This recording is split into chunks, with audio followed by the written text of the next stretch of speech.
महाभारत में ऐसा कौन सा रहस्य था जो श्री कृष्ण ने केवल कर्ण को बताया, अपने प्रिय अर्जुन को नहीं? ये जानने के लिए वीडियो में बने रहे, और यदि आप अभी नए हैं तो चैनल को सब्सक्राइब कर ले। कहा जाता है ये उस समय की बात थी जब महाभारत का युद्ध पूर्ण रूप से प्रारंभ हो गया। केवल कर्ण एक ऐसे योद्धा थे जो उस समय युद्ध क्षेत्र में नहीं थे, वो भी पितामह भीष्म के कारण। पितामह भीष्म ने कर्ण को सूतपुत्र कहकर युद्ध क्षेत्र में नहीं आने दिया, और कहा जाता है इसके पीछे कई कारण थे, किंतु ये वही समय था जब श्री कृष्ण कर्ण के शिविर में जाते हैं और कर्ण को एक ऐसा रहस्य बताते हैं जो अपने प्रिय अर्जुन को नहीं बताया। कहा जाता है श्री कृष्ण कर्ण से कहते हैं, हे कर्ण, तुम्हारे सभी तो युद्ध क्षेत्र में धर्म के पक्ष से युद्ध कर रहे हैं, किंतु तुम अधर्म की ओर क्यों हो? यह सुनकर कर्ण बहुत ही चौंक जाते हैं और कहते हैं, हे माधव, आप ये कैसी बात कर रहे हो?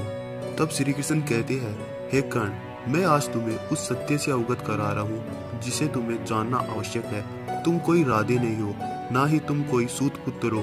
तुम कौनते हो?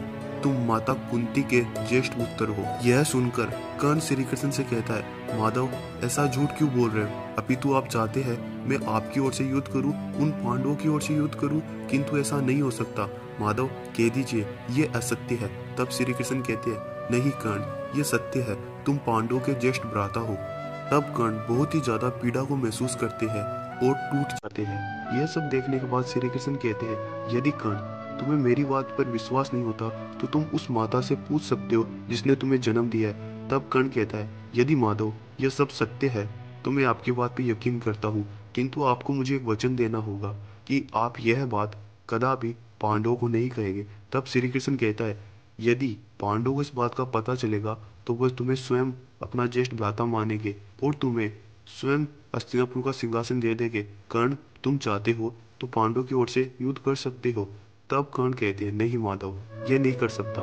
मैंने दुर्योधन को वचन दिया है, मेरे शरीर में जब तक मेरे प्राण है मैं उसके प्राणों की रक्षा करूंगा, कदापि मैं अपने वचनों को भंग नहीं करता। तब श्री कृष्ण पांडवों को यह बात नहीं बताते। तो दोस्तों, क्या आप कर्ण को एक महान योद्धा और एक महान मित्र मानते हैं? कमेंट करके अपनी राय जरूर दें।